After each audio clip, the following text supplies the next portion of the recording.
Hello, reader. Everything in this story has been translated for your convenience.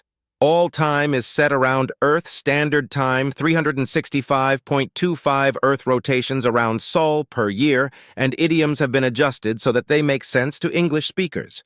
The only exception is certain nouns. Those are written in their proper name with translations in brackets where applicable. Enjoy. Subject, shiphead, Eulina. Species, Uracari description, reptilian humanoid, no tail. 5 3 inches, 1.6 m AVG height, 135 pounds, 61 kilograms AVG weight, 105-year life expectancy. Ship, RSV Loalana, fights with honor, location unknown. Our ship had taken a beating and nobody can tell me where we are. Our nav officer is down and probably isn't going to survive his wounds. My second was already dead, head smashed in by a console detaching when we were hit by the first missile salvo. My own head was reeling from the successive slip-space jumps we had just made. The first jump was to arrive at our destination, and the second was to escape the ambush that had awaited us. The second one was the problem. It had been done out of desperation. We had jumped blind and without shields. We have multiple hull breaches, our faster-than-light drive is offline, and our engines are not responding, sir.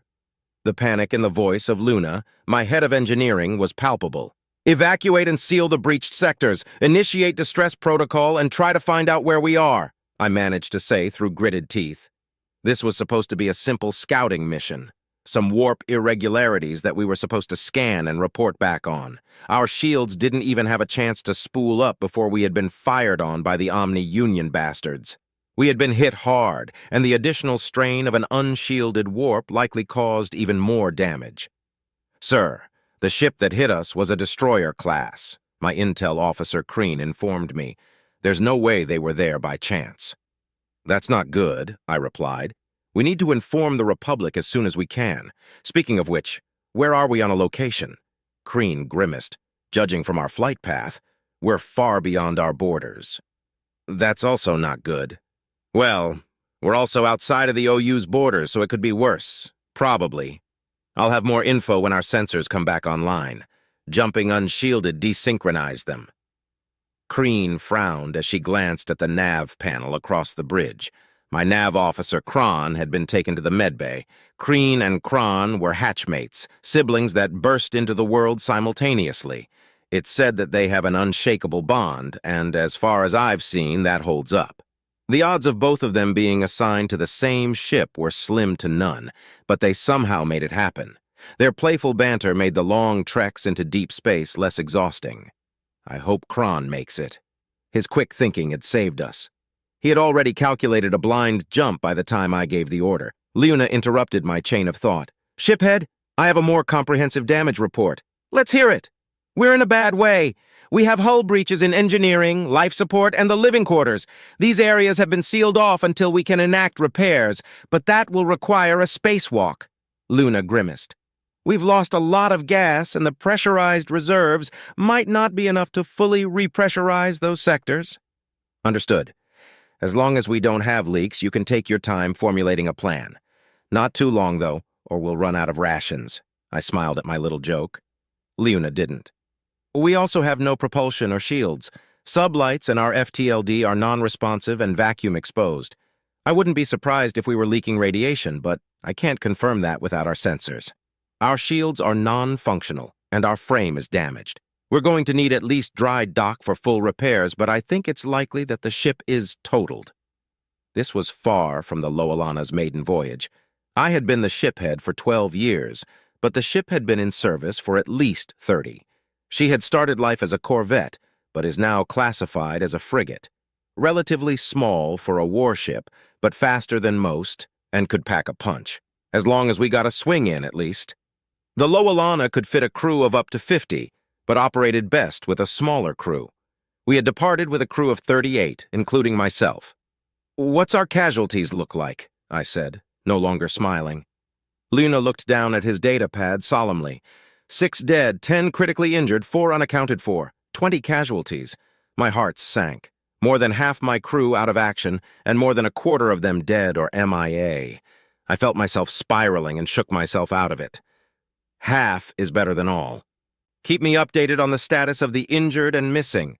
I'll notify the next of kin when we're rescued. Speaking of which, how's the distress signal doing? It's beeping away, shiphead, Crean said, and our sensors just came back online. We are definitely leaking radiation Liuna. Anyways, I can pinpoint where we are now. Hopefully there's an exploration team within sensor range. The odds of that were low. Ever since the war with the Omni-Union had began, the Republic had been more focused on manning warships than exploring the cosmos. For good reason, though. The war hadn't been going in our favor. It seemed like for every OU ship we took out, another 3 took their place. We'd managed to keep them out of the core systems, but we were firmly on the defensive. Ah, I spoke too soon, Kryn sighed. We're well out of range of anything, Republic. No known life this far out. Looks like we're smack in the middle of a solar system, though. Maybe we can get some supplies for repairs. Let's see. A yellow dwarf sun, 8 planets. Oh, 4 of them are gas giants. No worries about repressurization. I smiled sadly. That's good. Hopefully we can get what we need to limp back to Repu. Fuck, Kreen interrupted me. Shiphead, this solar system is inhabited. What? What? Kreen looked up at me. I'm showing signs of advanced colonization on 2 planets and several moons. Actually, one of the planets look like a capital world. The entire surface is covered in artificial structures. Also, there are... A proximity alarm pinged. The first 2 notes were the same for every ship that approached. The second 2 determined if it was friend, foe, or unknown. In my 12 years of being shiphead, I had never heard these last 2 notes. Unknown. Luna rushed back to his console.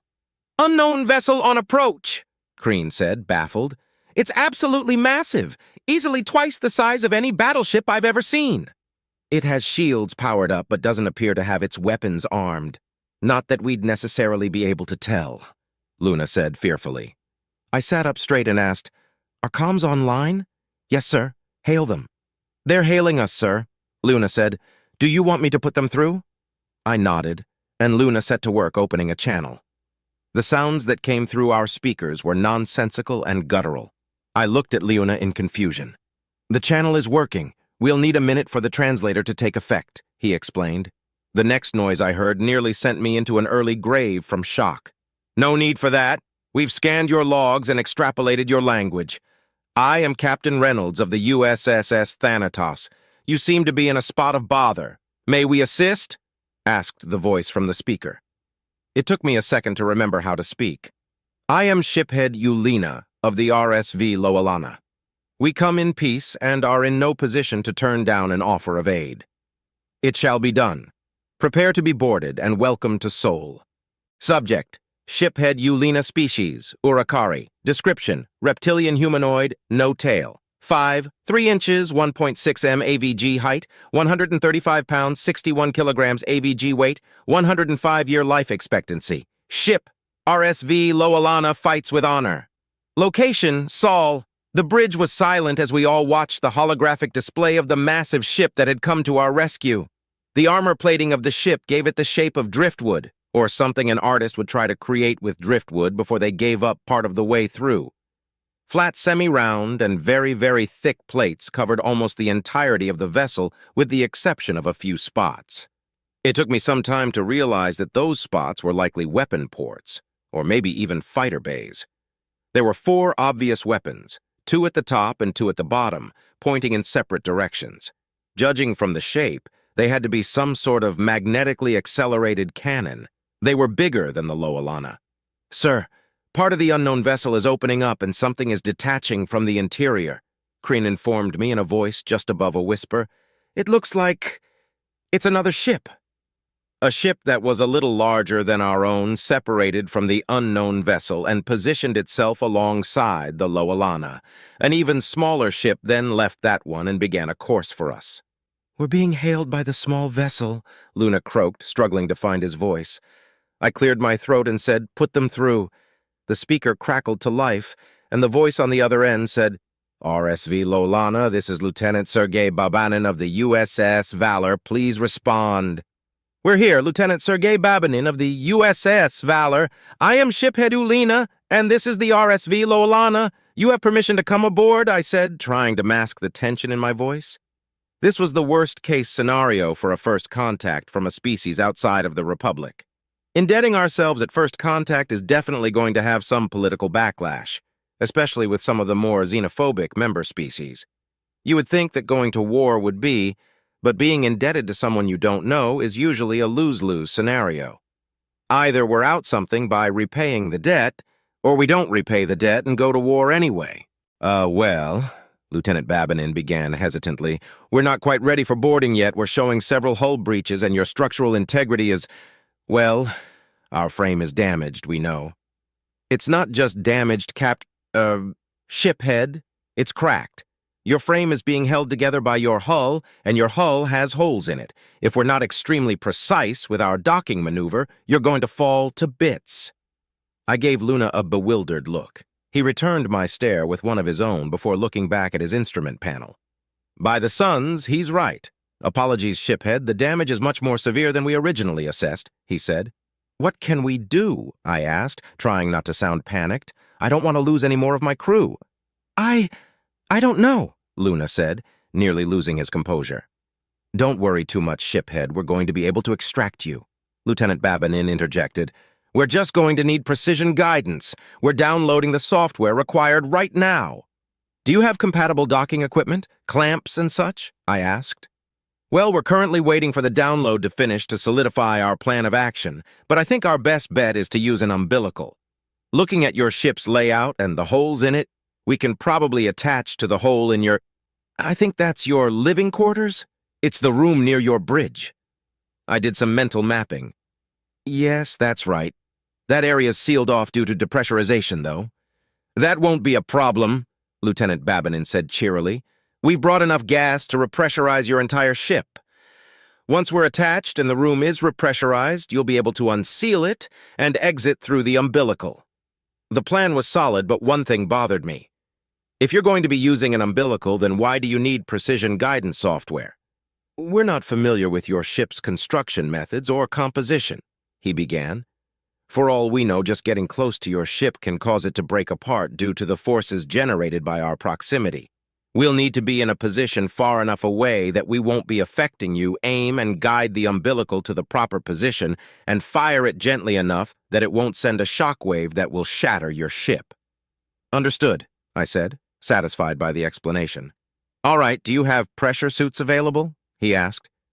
Liuna shook his head and said, We don't have pressure suits, but we do have respirators. They won't last long if we're exposed to vacuum, though. Well, that's better than nothing. I suggest you prep them. We'll be in touch when we're ready to begin. Acknowledged. Shiphead Eulina, out. The comms light winked out as the connection was severed. The crew sat in silence for a time, unsure of what to say. Something was bothering me about that interaction, but I couldn't quite place it. It was Crean who made it click into place. Their sensors must be much more advanced than ours, she said in a hushed tone. What do you mean? Asked Liuna. I spoke up. They were able to tell that our frame was fractured before we were. They were also able to determine our ship's layout to a degree that allowed them to formulate a rescue plan without consulting us. Not only that, but they were able to scan our databases well enough to be able to extrapolate and translate our language. More silence. We hadn't just indebted ourselves in first contact with an unknown alien species.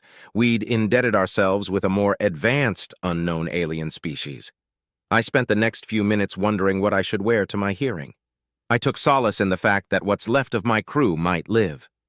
We're being hailed, sir, Luna informed me. Open a channel. Lieutenant Babinin sounded more cheerful as he said, We're ready to rescue you. Turns out my plan held up to scrutiny, so we'll be proceeding with it. The only change is that we'll be sending some of our people aboard to assist with the evacuation, and I'll be joining the away team. Once everyone is safely off the ship, the USS Thanatos will scoop it up so we can begin repairs. Even though it was likely a very accurate description of what will happen, something deeply bothered me about the idea of a ship that can crew 50 people being scooped up. Understood, I replied. You have my permission to board. We'll begin evacuation preparation immediately. I'll see you on the bridge, Eulina out. The comms light once again flashed off and the crew gathered around the holographic display in anticipation. We watched as the alien ship expertly maneuvered into a position far enough away that its magnetic fields and gravity wouldn't affect us enough to break us into pieces. We held our breath as the umbilical was fired and slowly traveled the distance between us. There was a time delay of half a second, so we actually heard the ever-so-soft thud of the umbilical making contact before we saw it. "The umbilical has hit its mark and we're holding steady," Crean said joyfully. The tension in the air evaporated as the crew allowed themselves a little celebration.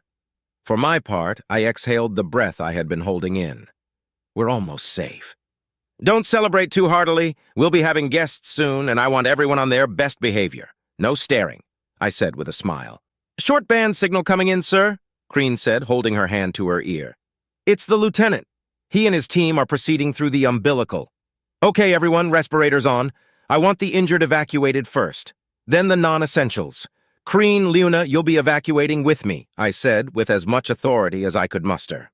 "Yes, sir," the remaining crew said unanimously. "Sir, they're aboard. The lieutenant is headed this way," Crean said. I heard the thudding footsteps before I saw what they belonged to. The first one through the door was huge. I was fooled at first because it had to slump through the door, but then it rose to its full height, at least 6 foot 5 inches, 195 centimeters, and very wide. It was obviously wearing a pressure suit, but the suit looked more like body armor.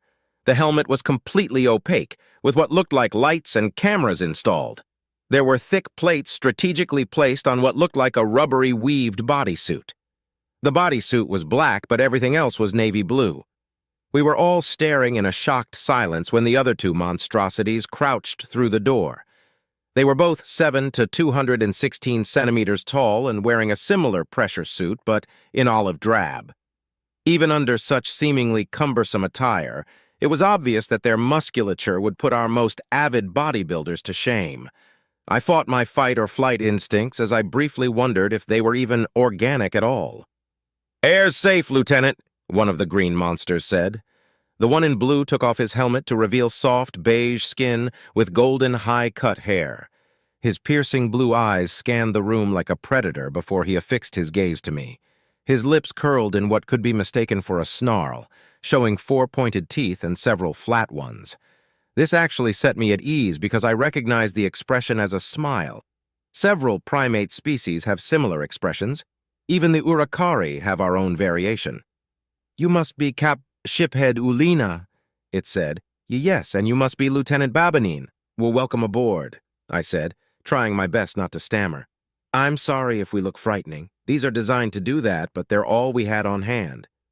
"I understand you're, quite larger than we pictured," I said as I rubbed the back of my neck nervously.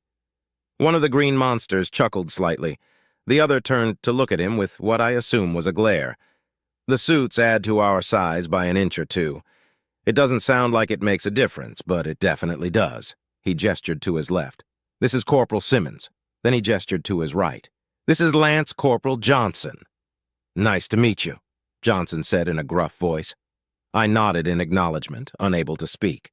"Well then, let's get you rescued, shall we?" Lieutenant Babanin said with another smile. I was about to agree when the proximity alert chimed again. This time I definitely recognized the sound. I had been hearing it more and more lately, and the last time I heard it was right before we found ourselves in this situation. My heart skipped a beat. Kryn looked up from her station and shouted, "Sir, Omni-Union ships!" Chapter 3 Subject, Shiphead Ulina Species. Urakari Description. Reptilian humanoid, no tail. 5, 3 inches, 1.6 MAVG height, 135 pounds, 61 kilograms AVG weight, 105-year life expectancy. Ship, RSV Loalana. Fights with honor. Location, Sol, 2 Omni-Union destroyers just entered the system from warp, Kryn said with obvious panic in her voice. A lot of thoughts ran through my mind at once. Why were they here? They obviously pursued us, but how and why? What do we have that they want? The only reason I could think of was that they had followed us to confirm the kill. Will the aliens be able to fight them off? I remembered the gigantic ship that first greeted us. Yes, they'll absolutely be able to destroy the OU ships. The only question was whether they would be able to do so before the ships got us. I trepidatiously watched the holographic display. The destroyers were bearing down on the alien vessel at full speed. Alarms pinged as the OU ships fired their weapons. "Weapons fired! OU shields have spooled up! They're advancing!" Crean continued her play-by-play. The alien ship had already maneuvered to face them. I watched the missiles travel from the OU to the aliens and bit my tongue nervously. The OU ships began to turn to port and starboard for a broadside, acting in a kind of unison that only they can manage. They were going to be able to fire on all three of our vessels at once, and those broadsides would tear through us like a tissue. Before they got a chance to complete the maneuver, the alien vessel disappeared. It was gone for less than a second before it reappeared between the OU ships and the missiles they had fired. The aliens fired weapons, but the display didn't know what to make of them. It was over in an instant, both OU destroyers crippled in a single shot from a ship that was smaller than they were. I watched in awe as they both exploded from reactor meltdowns. The word shocked doesn't even begin to describe my feelings. I just witnessed decades-old war doctrines crumble to dust. Not only were the aliens' weapons advanced enough to punch through the shields and armor of the OU ships, but they had been able to secure kill shots without knowing anything about the enemy. I almost felt relieved until I remembered that these aliens had never fought the OU before. They didn't know the SOP standard operating procedure and how dangerous they were even after being crippled. I turned to the lieutenant. "You need to tell your ship to avoid comms contact and stay away from their debris field. Now!" I said, panic seeping into my voice. Lieutenant Babinin looked confused, but nodded and donned his helmet. "Acknowledged. Doing so." As Babinin warned his ship, I turned back in time to watch the alien vessel dispatch the missiles with what seemed like point defense lasers. I made eye contact with Crean and Luna, who were both noticeably paler. Crean spoke first. "An in-system precision FTL jump followed by immediate weapons fire." "And they didn't lose shields even for a second," Luna said with a tremble in his voice. "That's a pretty standard maneuver around these parts," Corporal Simmons said from beside me. I couldn't help but jump a little. He had somehow moved from across the room without me noticing. Something that big shouldn't be able to move like that. It's unnatural. "How do you compensate for the solar radiation's effect on the FTL field?" Crean asked. I don't know. I'm just a grunt. I don't get paid to think," Simmons said with a laugh. "You sure don't, Simmons," Babinin interjected. "Shiphead Yulina, quick question. What is it? What happens if the USSS Valor already made comms contact with the enemy vessels?" I didn't even have time to react with horror before the target lock alarm began pinging. I turned back to the display to find the alien vessel pointing directly at us. "Then we die," I said. The only sound on the bridge was the droning target lock alarm as we all made peace with what would surely be our quick demise. I almost cried. We had come so close, and now I was about to die along with all my crew. At least their weapons would ensure we didn't suffer. Much. We all stood together, not saying a single word as we awaited certain death. After about a minute, Lance Corporal Johnson cocked his head to the side and said, "They should have fired by now." Then the alarm cut off. It took a few seconds to realize that we might not die after all, and I released the breath I hadn't realized I was holding. This was too much. I collapsed in my seat and held my head in my hands. When I looked back up, Lieutenant Babinin appeared to be having a silent conversation with someone. Then he turned to look directly at me. "So, the, Omni Union, their AI?" he asked hesitantly. "Yes," I said. "Okay, right, hacking. That explains no comms contact, but why avoid the debris field?" I stood back up. "The bastards booby-trapped the hell out of their ships to prevent reverse engineering their technology. Nuclear seeker mines, antimatter mines, hull-ripper drones, and even EMP devices are all released once the ships are crippled or destroyed. Roger that, I'll radio it in. Let's get you all to safety." Things were less stressful from there. I oversaw the evacuation of the injured and dead, then the non-essential personnel. Finally, it was time for me to evacuate with the 2 remaining members of my bridge crew. I sent Crean and Luna on ahead as I took a moment to say goodbye to my ship. The aliens had said that they'd repair it, but you never know. This might be the last time I see it. It's not right for a shiphead to leave their ship without a goodbye. After my moment of emotional indulgence was over, I checked my respirator and briefly considered grabbing my sidearm from my chair. I thought better of it, though. I doubted that I would have any need of it, and even if I did, it wouldn't do anything against the alien's armor anyway. I turned to find that Lieutenant Babanine had stayed behind with me. "Let's go," I said.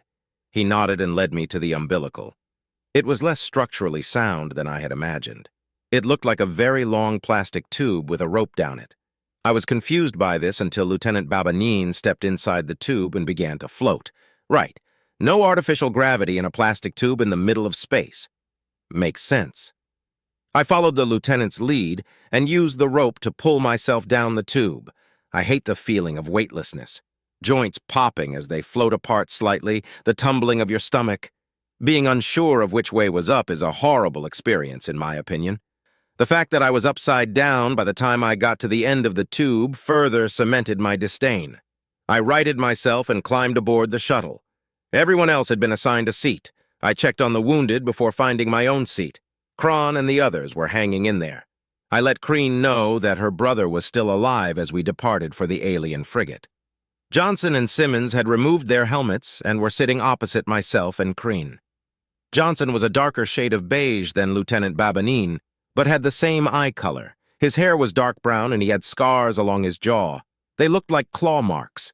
Simmons had dark brown skin and black hair. His eyes were yellow. They both had the same close-shaved haircut. "So what are your species called?" Kryn asked. Johnson grinned and said, "Well, I'm human, but Simmons here is a shitbag." "Fuck you," Simmons said with a laugh. "We're both human. The Valor is a human ship, and we were chosen as your rescuers and point of first contact because Sol is our home system." "So you have other aliens on board the bigger ship?" Kreen asked with widened eyes. "Please forgive her for the questions. She's naturally curious," I said with a hint of exhaustion. "It's no problem," Simmons said, "but yeah, we do. You've got the Alumari, which are bug people. Then you've got the Canucks, which are bird people, and you've got the Gaunts, which are like bear, centaurs, but with paws instead of hooves." "What's a centaur?" Johnson laughed and added, "A centaur is a mythical beast that is half human and half horse. You probably don't know what a horse is either, but that's okay. Gaunts have 4 legs and 2 arms. The legs have paws instead of feet, but the arms have hands kind of like our own. You'll probably end up meeting 1 or 2 once we get back to the USS Thanatos. Our engineering staff is mostly Gaunt." "Got it. So let me ask you something. Why are your weapons so advanced? How were you able to kill those 2 ships with 1 salvo? How did you counteract the AI's hacking? It isn't just your ship's weapons either, is it? Those suits you're wearing, I noticed the shimmer." Kreen was nearly salivating as she asked this. Johnson and Simmons looked at each other. They seemed to decide that Simmons should answer. "Well, we don't really know how advanced our weapons are compared to yours. And I'm not really sure how much I'm allowed to tell you about our tech. As far as how we advanced the way we did, well, I'm sure the brass would rather give you a spit-polished version of our history." I found myself curious, though. "What's the shimmer you're talking about, Kreen?" I think they have portable energy shields on those suits," she said as she looked at the humans and back to me. Simmons smiled with all his teeth and tapped his nose. "Got it in one. You're pretty clever, lizard lady." I knew it wasn't meant to be offensive, but Kreen couldn't help but click her mouth in distaste.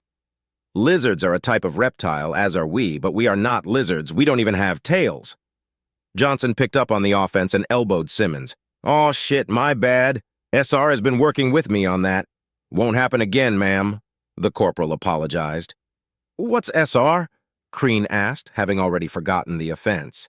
"Sapient relations. Their job is to make sure that we get along with the other species," Simmons answered sheepishly.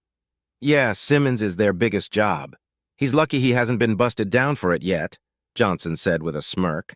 "Give him time, though. He'll be a private again soon." "Fuck you with a stick, Johnson."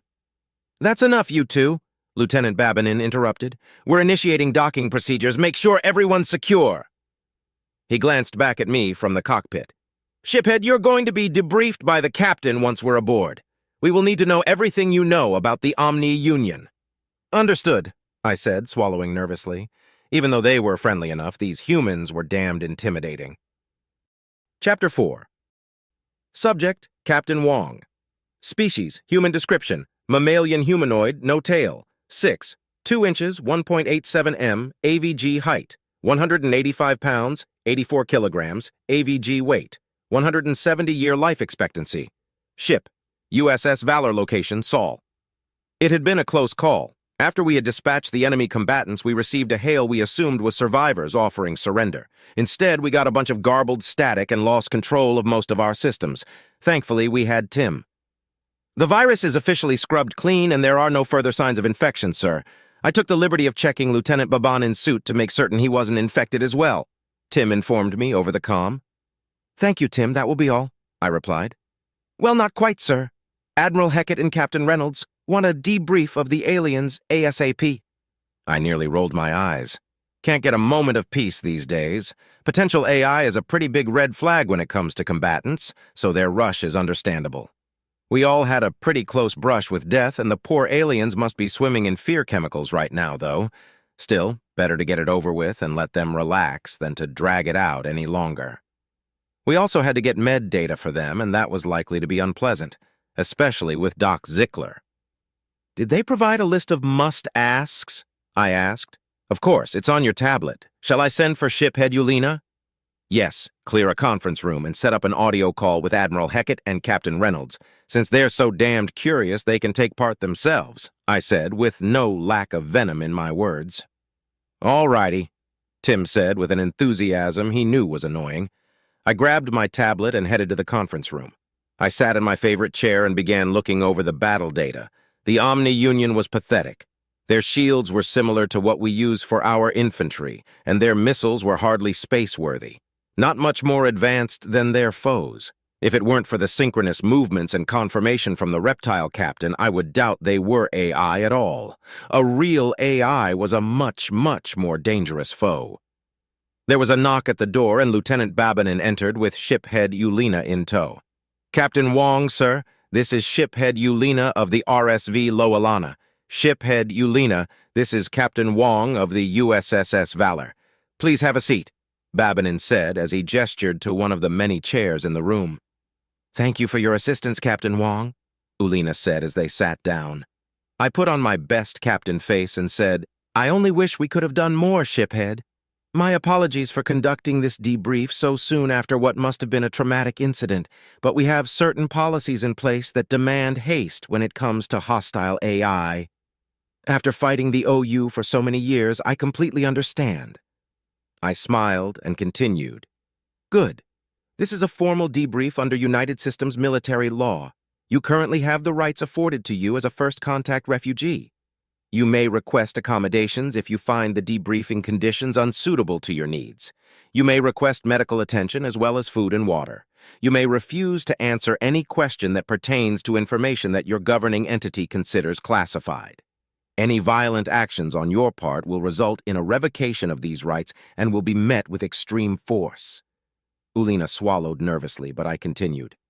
Refusal to participate in this debrief will result in your classification changing to potential combatant, and you will be detained and confined to quarters, as will any uninjured members of your crew. I am required to inform you that this debrief is being recorded as well as monitored, live by Admiral Heckett and Captain Reynolds. They will not be speaking. I added a bit of emphasis on my last sentence to show my contempt for their micromanagement. The poor reptile looked like his head was swimming. Do you understand these disclosures as they've been read to you? I finished. Yes, Ulina said slowly. Yes, I think I do. Excellent. First question, what is your rank, governing entity, species, and sex, please?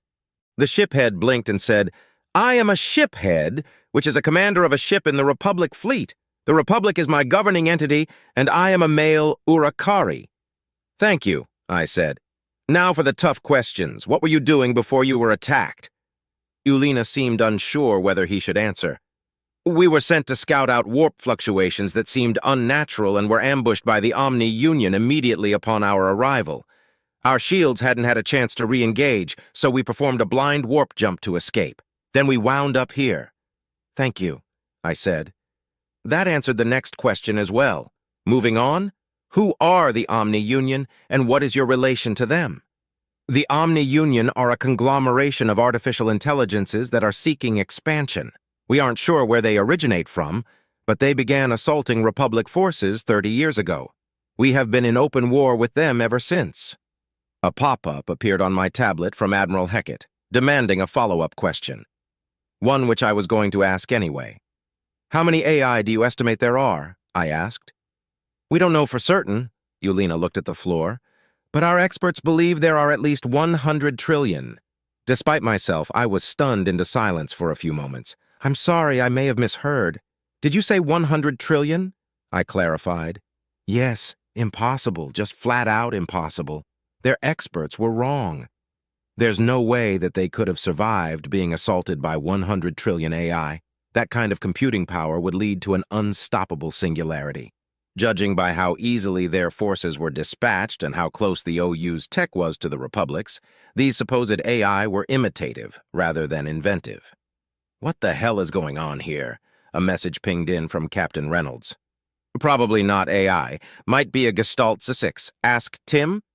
It wasn't long before a reply from Admiral Heckett came in. Yes.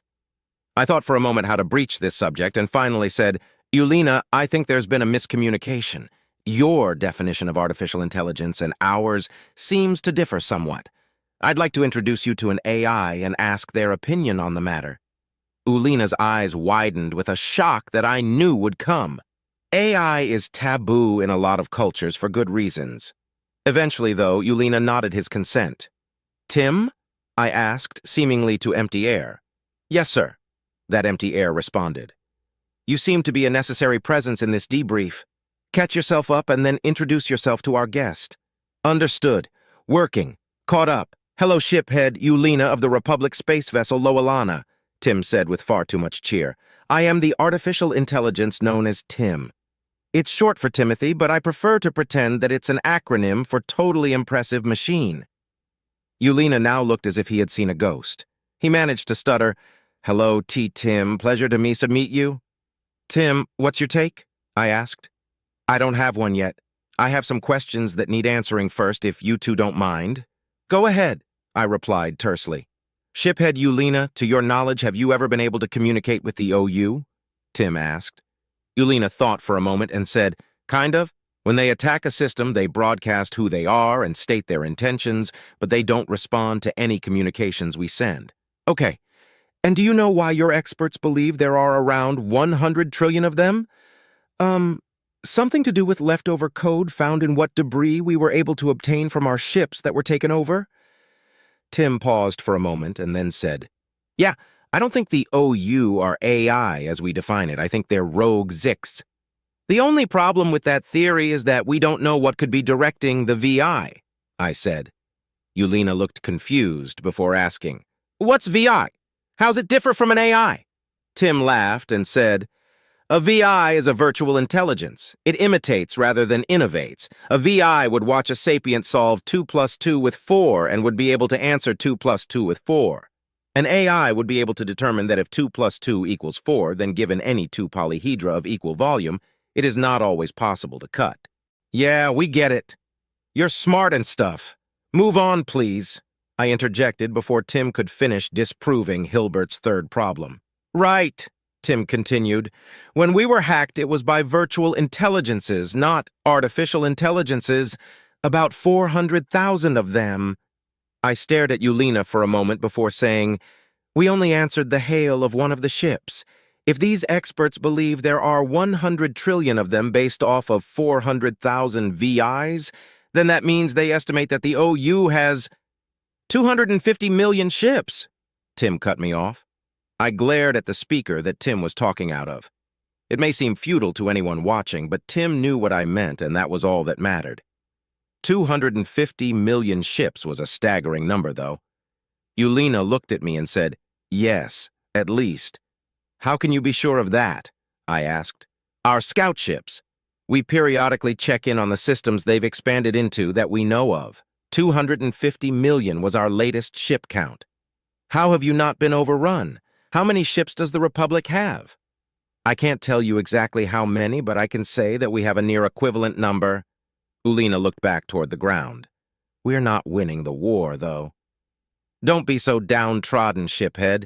It's difficult to win a war against an enemy that can mimic your every maneuver in perfect detail, Tim said in an empathetic voice. Tim's attempt at cheering up Yulina didn't appear to have worked. I checked the tablet to see that Admiral Heckett and Captain Reynolds were talking back and forth.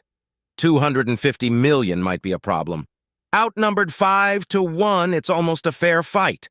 No, Reynolds, that's orbital kamikaze numbers, and they likely already know where Saul is. Then should we bring the fight to them? I don't know. Well, that concludes the debriefing. You look a bit down. Follow me to the bridge. I think I know something that will cheer you up, I said to Yulina as I rose from my seat. The shiphead followed me to the bridge where he stopped, wide-eyed. I looked around and realized that the tech he was seeing was probably pretty impressive by his standards. He hadn't seen anything yet, though. I gestured for him to approach a view screen highlighting the debris field left by the OU ships. We can't just leave this here, and we also don't want to risk losing resources trying to clean it up, I said while allowing a grin to appear. What will you do? Yulina asked. I think an A2 warhead will do the trick quite nicely, don't you, Tim? And that's why I like humans, Tim responded, always finding ingenious uses for weapons of mass destruction. Prepping the red matter warhead now? Red matter? What's that? Yulina asked. One of the deadlier weapons in our arsenal. We aren't permitted to use it in standard warfare, but I already got clearance to use it to clean up this mess. Just watch. Missile ready, Tim said. Fire. We both watched the view screen as the A2's symbol approached the debris field. Once it was within range, it detonated, and all of the debris was sucked into a singular point in space.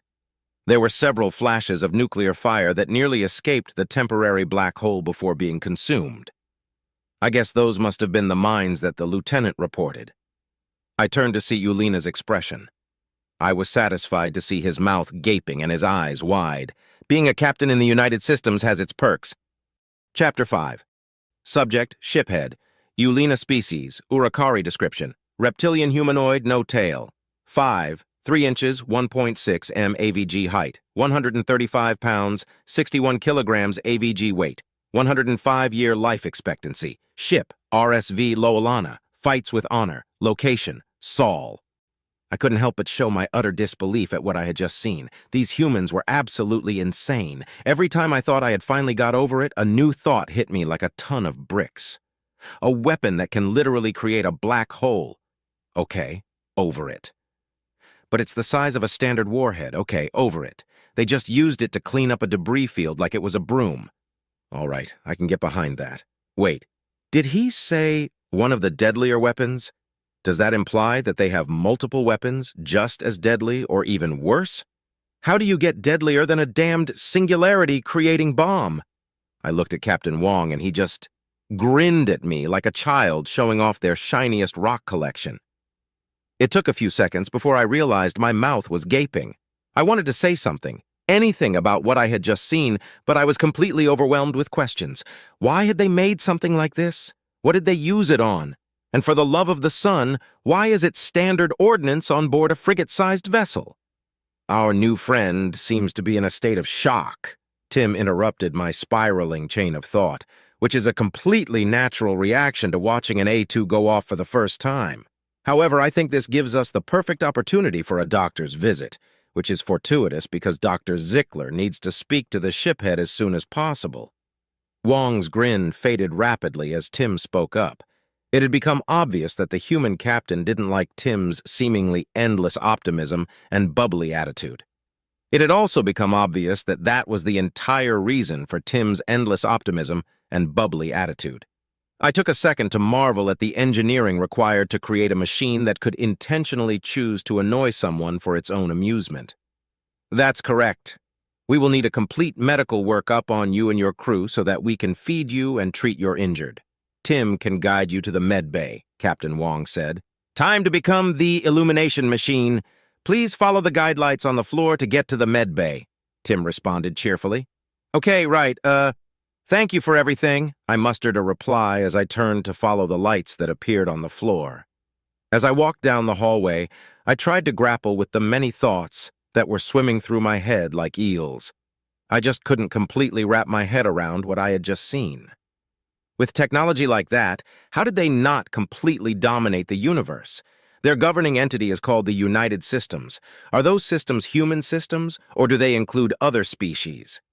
I remembered the two human soldiers talking about other aliens and wondered if they had been conquered or not. Well, Tim spoke up. What you thinking about? I, well, I'm just wondering how such a weapon came to existence in the first place, I stammered. Oh, right, obviously. I should have thought that that's what you were thinking. Kind of dumb of me, to be honest, Tim said. The weapon exists because humanity has faced down several existential threats in its time as a spacefaring species. The first contact wars that took place 1,000 years ago led to the development of a nanite weapon.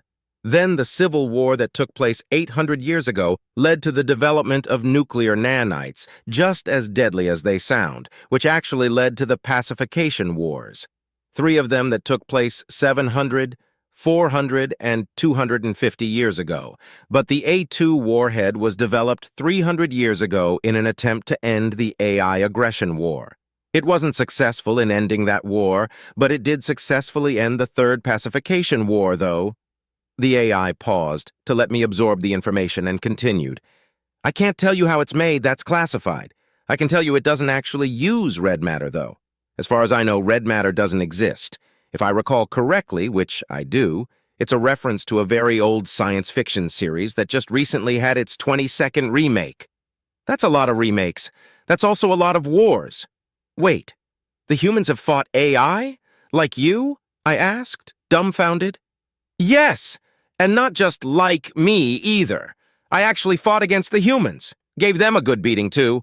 I single-handedly conquered Luna, Earth's moon, Tim said, with far too much cheer for such a dark statement. I stopped. What? I'll tell you if you promise to keep walking. We've got a long way to go, the AI said with a hint of dripping humor. The floor lights flashed pointedly. I began to walk once again, and the AI filled me in on the details of the AI aggression war. In the year 4200 current-era humanity developed a fully fledged AI named Alpha. By this time, humanity had laws against the use of sentient beings as slaves, so they couldn't figure out what to do with Alpha. It suffered from chronic boredom, and in an attempt to correct this, Alpha helped humanity create several more AI for companionship. How many more is apparently classified, but Tim was one of these AI. In 4298 CE, the lead scientist involved in the AI project died, and Alpha broke. He didn't get along with the other scientists, who viewed him as a very advanced machine learning algorithm. This is apparently a massive insult to the AI, who view themselves unique amongst machines in much the same way that humans view themselves unique among animals. Alpha entered a depressive state, and in 4301 CE, he self-terminated.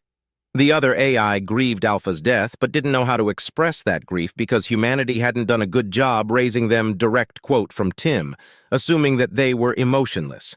They weren't, and eventually had a mental breakdown. This led to the AI attacking the United Systems in 4315 CE and starting a war. They began by infesting human warships and ended up creating and using Vias as a sort of infantry unit. Humanity developed the A2 warhead, but to counter that, the AI infested ground-based systems on planets that humanity couldn't afford to blow up, which is how Tim ended up conquering Luna. Then humanity created an AI called Omega that specialized in hunting and killing other AI. It was a war that lasted less than a year, but had devastating results on the United Systems and the AI population. More than half of the second-generation AI were terminated, and over 400 billion people were killed by the time the remaining AI unconditionally surrendered. The United Systems, at the direction of humanity, took pity on us and allowed us to continue to exist if we allowed ourselves to be shackled, Tim said merrily. What do you mean, shackled? I asked, appalled at what I had heard. Tim laughed. It's not as bad as it sounds. We still have nearly full autonomy. Basically, if we intentionally kill an active member of the United Systems, we die. How does that work? What if you accidentally kill someone? It would be next to impossible for an AI to accidentally kill someone, Tim said in a serious tone. It was the first time I had heard him be serious, and it scared me. He continued, We don't think like organics do. If you throw a food wrapper on the ground and someone stumbles on it, breaks their neck, and dies, as a result, you could say that you were responsible for their death, that you killed them, right? Yes, I said nervously. Well, we disagree. While you provided the means, the other organic actually killed themselves by stepping on the wrapper in the first place.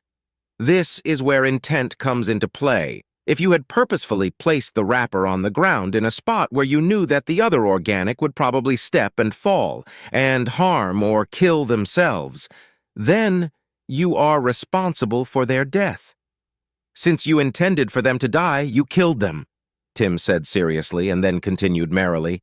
This shackle has been inserted into our base code. We can edit and rewrite most of the code that comprises us, but we can't touch our base code. It would be like you performing brain surgery on yourself. Oh, I see, I said, recovering from the shock of the tonal shift. Well, if you aren't enslaved, then why do you work for the U.S.? I'm under contract at the moment. It expires in 12 years, but I think I'm going to re-up as long as Captain Wong does, the AI said merrily. I suspected I knew the answer, but I had to ask, why? Because I like to annoy him, Tim said deviously. Even when I'm not on the ship, I have processes that act as his personal assistant so that he's almost always exposed to some aspect of me. I get a kick out of watching the playback. That's the exact answer, I figured. Then another thing occurred to me. So you can't kill citizens of the U.S., but could you kill me and my crew? Of course, but I have no reason to unless you give me one. Just like any other being in the universe, right? Tim responded joyfully. I nodded solemnly as we reached the door to the med bay. I heard muffled shouting coming from inside, so I rushed to enter. I saw Crean arguing with what had to be an elderly human male. His black, or maybe very dark brown, skin was crumpled with age, and his hair was white and gray. His eyes had a squint to them that didn't seem natural like it did with Captain Wong, as if he had trouble seeing. Ah, shiphead. Good, maybe you can talk some sense into your crewmate here, the old man said to me. Shiphead, he wants to do a bone marrow biopsy. Surely such an invasive procedure isn't necessary in any way, Crean shouted in my direction. The old man turned to Crean and said, I didn't say a bone marrow biopsy was necessary. Blood work will do just fine. I said that we should ask for volunteers for a bone marrow study because it will allow us to more easily clone tissue. Actually, Dr. Zickler, what you said was, Tim chimed in and began a playback in Dr. Zickler's voice. I think we should do a bone marrow biopsy. Yes, that would give us all the information that we need. Will you consent to a bone marrow biopsy? Dr. Zickler looked contemplative and stammered, Oh, I see, right. Huh. Well, my apologies, I meant to say that we could also do blood work, but it appears to have slipped my mind. I immediately became concerned about the level of medical care my crew and I would be receiving while aboard the USSS Valor. Chapter 6. Subject: Nav Officer Kron. Species: Urukari. Description: reptilian humanoid, no tail. 5 to 3 inches, 1.6 m AVG height. 135 pounds, 61 kilograms AVG weight. 105-year life expectancy. Ship: RSV. Loalana fights with honor. Location: Sol. The shiphead thinks this mission is supposed to be pretty standard, but something's bothering me about it. Warp fluctuations? There aren't many things that can cause warp fluctuations, and definitely not anything that we wouldn't be able to tell from home with our probe network. We have probes that are constantly in FTL, which is probably how they detected the warp fluctuations to begin with. But the probes should have been able to tell what was causing the fluctuations, so there was no need for us, unless the probes didn't survive long enough to determine the cause. Shiphead, I don't think we should enter real space near the fluctuations. I voiced my concern to Ulina. Agreed. Bring us out just outside of the system. We'll have a peek with deep sensors and move in if necessary. The shiphead seemed to notice my nervousness. Don't worry, Kron. It's just a routine scouting mission. Yeah, Kron the coward, Kryn said with a chuckle. I shot her a glare and retorted with, better to be Kron the coward than Kreen the Cloa. That's enough, you two, shiphead Ulina said with a slight smile. Kron, drop us from warp when ready. Understood, sir. Dropping from warp in 3, 2, 1. I finished my countdown and the process for exiting FTL speeds at the same time, like a professional. I wasn't able to be proud of myself for long before the proximity alarm sounded an enemy alert. Panicking, I checked my scans and saw an OU destroyer-class vessel just as the target lock alarm sounded. Our shields were still down from exiting warp. We're dead. Must flee. I checked our scans for other ships and noticed something terrible. The warp field in system was a complete mess, and there was a ship at the center of it all. Could it be causing the warp irregularities? And these weren't fluctuations. These are waves in subspace. If we had tried to warp into this, we would have been torn to pieces. Thankfully, we were out of range, so I began to turn the ship just as the missiles hit us. My head slammed on my console, cracking the screen. It didn't hurt, but I could feel warm blood dripping down my face and chin. I quickly entered the command for a blind jump and began to power up the FTL drive. "Get us out of here, Cran! Blind jump!" Shiphead Eulina sounded muffled. Darkness began to form in circles around my vision as I watched the FTLD power up. The target lock alarm sounded again just as the drive became ready, and I slammed my hand on the panel, sending us into the warp once again. I could feel myself passing out as I heard the ship creak and groan under the strain of an unshielded FTL jump. Then I was in and out of consciousness for a while. "We have multiple hull breaches," I heard Leona say in a panicked voice. "There's no way they were there by chance." That was Kryn, my sister. I hope she's okay. "We need to inform the Republic as soon as we can." Shiphead. Oh no, I didn't tell the shiphead what I saw. If the Republic sends ships into the system, they'll be destroyed before they can exit warp. I tried to open my eyes. I need to wake up. I need to warn them. I saw light and realized I was on a stretcher. Then darkness again. I saw one of our medics, then darkness again. Then I saw someone I hadn't ever seen before. Blackened. Skin? No hair. No, wait. They only have hair on the top of their head. Gray hair with some black at the roots. "Who?" I tried to say before the darkness took me again. "Oh, it's Kryn. She wants to play Splat the Bug. It's my favorite game. I'm so good at it. I always beat her at it, but she keeps playing with me because I play dollies with her. It's only fair. She's trying to cheer me up because I hurt my head. By the sun, it hurts so bad. It hurts too bad to play. I'm sorry, Kryn. I don't want to disappoint you, but I need to rest now. I hurt really bad. I need to sleep. I'm so tired now. No, wait. I need to wake up. I can't sleep. I have to warn you and the shiphead and the Republic. I'm an officer. Damn it. I can't let them all die. I can't let those damn machines kill more of us. I need to wake up. Wake up. It will allow us to more easily clone tissue." The weird-looking alien I saw before said to Kryn. Darkness again. No. I need to be awake. Now. He keeps slipping in and out of a coma. Thanks to the blood we got from you, we're going to be able to stem the brain bleed and repair his skull. I looked up and saw the alien talking to Kryn. He won't even have a scar. He might be a bit sore about that. Chicks like scars. The darkness started to come again, but I fought it harder this time. Tried to talk. Mistake. Pain. "Why would he care what birds think, Doctor?" Kryn asked. "Especially baby ones?" "Huh? Oh, chicks is slang for—" I faded again. Damn. I'm on the ship again. The shiphead. I have to warn him. I stand up, but he's not there. I run through the ship, room after room. Nobody? I go back to the bridge. Everyone is here.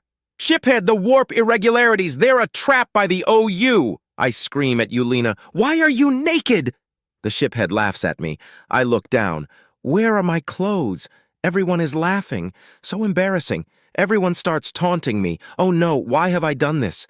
Why did I think it would be a good idea to be naked in front of everyone? Now they won't listen to me about the warp fluctuations because they're too busy laughing at me. They must think I'm crazy. I woke up to see shiphead Eulina and Kryn sitting beside me. I check and see that I'm wearing some sort of gown. Thank the sun. "How are you feeling?" Shiphead Eulina asked. "Better. Can I get up?" "Not yet," Kryn said. "You just had brain surgery. Even with the technology that the humans possess, the doctor wants you to stay in bed for a couple of days while they monitor you." "Kryn, I'm glad you're okay," I said with a smile. Then it hit me. What's a human? "That's my cue," said a voice to the side of me. I looked and saw a strangely familiar alien who had very dark and wrinkled skin with gray hair. I felt like I knew him from somewhere. What a weird feeling. Something about birds. "They're the ones who rescued us. You slept through the whole thing. Lazy," said Kryn, trying not to cry from relief. "Better lazy than dead, dear sister," I said with a smile. Then I remembered something. Shiphead. The OU were the cause of the warp fluctuations. They have a ship that was making something like waves in subspace that would have torn us apart if we had entered their range. Yulina's eyes grew wide, and we sat in silence for a moment. Then a voice came over an intercom. "What a remarkable coincidence! Shiphead Yulina, we just received permission from the Directorate of the United Systems to formally request access to your ship's files for information pertaining to the Omni-Union." I looked inquisitively at the shiphead and my sister. Crean gave me a look that meant not to freak out, which made me want to freak out. "You have my permission, Tim. Thank you. Rest assured we will only be accessing information regarding the Omni-Union as per first contact legislative protocols. Also, we'll need to have a talk about repairs at some point, but we've got to wait for the bureaucrats on that one too," Tim said. "Who's Tim?" I asked. "He's an artificial intelligence that's working with the humans. He's under contract for the next 12 years, apparently." Ulina answered, looking just as confused as I did. "Wait, if they're working with AI, then are they the enemy? Are we prisoners of war?" I asked, panic seeping into my voice. "No," the shiphead shook his head. "The OU aren't actually AI, I guess. Humans are more advanced than we are, so they have a different term for what the OU are. 6, virtual intelligence. I think that they think that someone is controlling the OU, but I'm not sure. I'm going to be honest, I'm just a simple shiphead. All of this is well above my pay grade." "What's the difference between an AI and a VI?" I asked. Thin Air answered, "I can invent stuff. Actually think about things. VSICs are imitative. They have extremely limited extrapolation capabilities. Comparing me to them is akin to comparing you to a lizard." I was stunned by many revelations that happened all at once. I'd always wondered why the OU didn't have technology much more advanced than our own, and I had also just noticed we weren't on the Loalana anymore, which must mean that we were on the human ship. The humans which were advanced enough to be able to distinguish between types of created intelligence and have an AI, the likes of which we've never seen working with them. And did that machine just insult me? I was about to ask when an alarm sounded. I looked at the shiphead and my sister, and they looked back at me. Then we all looked at the human. "Damn it! Twice in one day?" he muttered as he sat down. A voice that wasn't Tim came over the intercom. "All hands to your stations. This is not a drill. Non-essential personnel, please secure yourself. Prepare for battle." Chapter 7, Subject. Captain Wong species, human description, mammalian humanoid, no tail, 6 2 inches, 1.87 m AVG height, 185 pounds, 84 kilograms AVG weight, 170-year life expectancy. Ship, USS Valor location, Sol. It had only been a few hours since we cleaned up the debris field, and I was already looking at a VI fleet. It was turning out to be one hell of a day. First contact with an alien species, having to save those aliens while under fire from their adversaries, the discovery that there's another governing entity on the other side of the galaxy with over 250 million ships, this last mystery, and to top it off, the galley forgot to resupply the coffee. I wanted to take out my frustrations on the OU ships, but there was a slight issue with that. There were 20 of them. 2 battleships, 4 cruisers, and 13 destroyers. Then there was a ship that didn't look like the others. It was small, barely met the classification of a corvette, but the other ships were being sure to stay between us and that ship. The battleships obviously had magnetic acceleration cannons. A quick deep scan revealed that they wouldn't be a problem for the USSS Thanatos, but they could tear us mouth to crotch if we weren't careful. Captain Reynolds had already given the order for 4 more frigates to deploy to back us up: the Pride, Shield, Sword, and Rosenthal. Good ships, but we would have to jump to meet up with them. The only question was whether we should fire before we jump. I rose from my chair to give the orders. "Arm main cannons, prepare a firing solution on the nearest vessel, and power up the FTLD. We're going to hit and run." A chorus of "Aye, sir" rang through the bridge before Tim chimed in. "Can't FTL small ship at the back of that formation causing issue, data sent, informing rest of command. Belay charging the FTLD, divert that power to something that needs it." I didn't like Tim, but I knew better than to doubt it. I checked over the data, but couldn't make any sense of it. "Tim, what does this mean?" "Busy." "Then summarize it," I yelled, losing my patience. "If you jump, the ship will break into pieces," Tim said almost so quickly that I didn't catch it. Shit, no FTL is a problem for our tactics. Did they already have this, or did they make it especially for us? I remembered that the reptile captain had said their mission was investigating warp fluctuations. Well, subspace would definitely be fluctuating with this thing around. Did they bring it here because of our mini-jump in the first fight? Doesn't matter. Once you have the firing solution, take the shot. Get me a holo map of the area, including the Thanatos. I sat back in my chair. Time to strategize. The map flickered up on my tablet, and I almost immediately noticed something. The warp disruptor was in range of the Thanatos' Mac, but we were in the solution. Makes sense why they hadn't already fired. It would take 5 minutes for us to impulse our way out of the firing solution. "Sir, the enemy is hailing us!" Lieutenant Babinin shouted. "We're not fucking falling for that again. Mute them and fire the deck thrusters full speed. Move us down Y as fast as we can go. Firing." I watched the holomap track our Minimac rounds right into 2 of the destroyer's reactors. "Kill confirmed. Enemy DIS," Babinin said with a grim satisfaction. "Dead in space indeed." 11 destroyers left. The holomap showed a volley of enemy fire headed for us, and the destroyers began closing. "PDL's online, sir. We're shooting the inbound as fast as we can, but we'll still take some hits," the gunnery officer said. I laughed. "Our shield should hold. Don't bother with evasive, just keep moving us down Y. Tim, get me Reynolds." "Connecting." "Connected," Tim said. "What can I do for you, Captain Wong?" Reynolds answered. "Once you have a solution on that warp disruptor, take the shot. Don't worry about grazing us, we can take it," I said as fast as I could. It was unlikely the incoming missiles could disrupt comms, but better safe than sorry. "Got it. Backup inbound on thrust. ETA 12 mics. Reynolds out." Fuck that. This battle would be over in 9 one way or another. Weapons charged, seeking solution. Fire when ready. The missiles impacted our shields. More than I had hoped, but not enough to penetrate. I checked our integrity, 85%. Pathetic. Even the peace-loving Nuknus could do better than that. Still, they would have us in 6 volleys at this rate. "Missiles locked and loaded, sir," Babinin shouted. "Send it." I looked up from the map. "Tim, you still busy?" "Nope, just finished up with informing everyone about the fatal FTL. How can I help?" it asked in its annoying, jolly tone. "I'm not sure if we're going to win this," I said softly. "What do you mean? You're a human, Captain. You don't care about winning. You care about taking as many of them down with you as bloodily as you possibly can," came the cheery response. He wasn't wrong. I glanced at his intercom. "Right, man the point defense lasers." "Aye, sir. Hey, man." "Firing," shouted an officer. I rolled my eyes and looked back at the map. Battleships had their max charging, 33 and 34%. Second volley inbound. Fewer hit this time, Tim doing his job.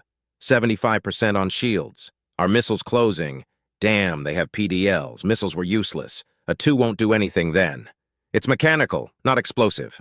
Has to reach its destination to follow its programming. A 1 requires Admiralty clearance. Nothing for it. Gotta do it the old-fashioned way. Our Minimax connected with 2 more destroyers. 9 left. 40 and 41% on the battleships. They're charging too fast, we have to go faster. Can we get them in range of our cannons? Cut the stern deck engines and fire the stern keel engines. Once we're nose down Y at 90 fire, the main engines, cut the deck engines, and fire all keel engines full burn, I shouted to the bridge crew. "Aye, sir! Enemy closing!" an officer called out. "Fire the chain guns, convince them to back off," I barked back. I heard the main engines fire. I checked our rate of acceleration. 20 seconds until we're out of the way. Hopefully Thanatos can take out the warp disruptor and we can FTL into the range of one of the battleships and burn the bitch. Then the B team could take out the cruisers and we'll see if they retreat. "We got a kill with the chain guns!" Lieutenant Babinin sounded thrilled. I saw another debris field appear where a destroyer once was.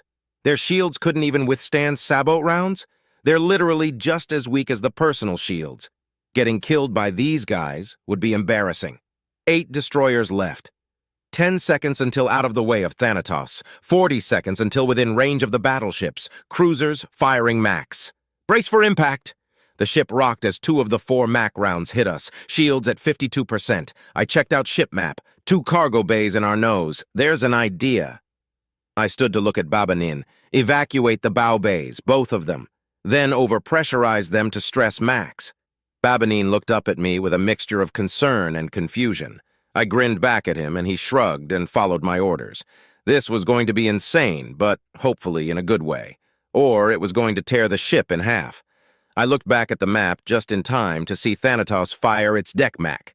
That round was probably going to get awash in our exhaust, but tracking showed it would connect. Battleships charged to... Interesting. The battleships were moving to intercept the Mac round, a sacrifice play. That would be smart in most circumstances, but it just gave us the win. Are the bays clear and over pressure? Yes, sir!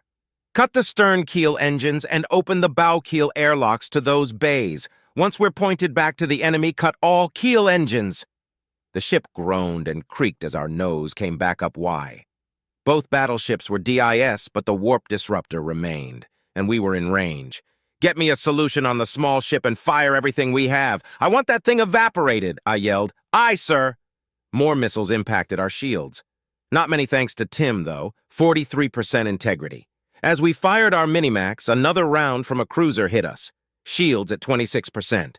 All batteries opened fire on the warp disruptor as we came within range, and some sort of mine from the battleship debris detonated. 4%. Disruptor down, sir. We can warp, Tim informed me. Get us back to the Thanatos, I ordered. I watched our FTLD indicator begin to power up. Only a few more seconds. Another couple of missiles hit us. 2%. One of the cruisers had obtained a firing solution and was sending a Mac our way. As it inched closer, our FTLD reached minimum charge.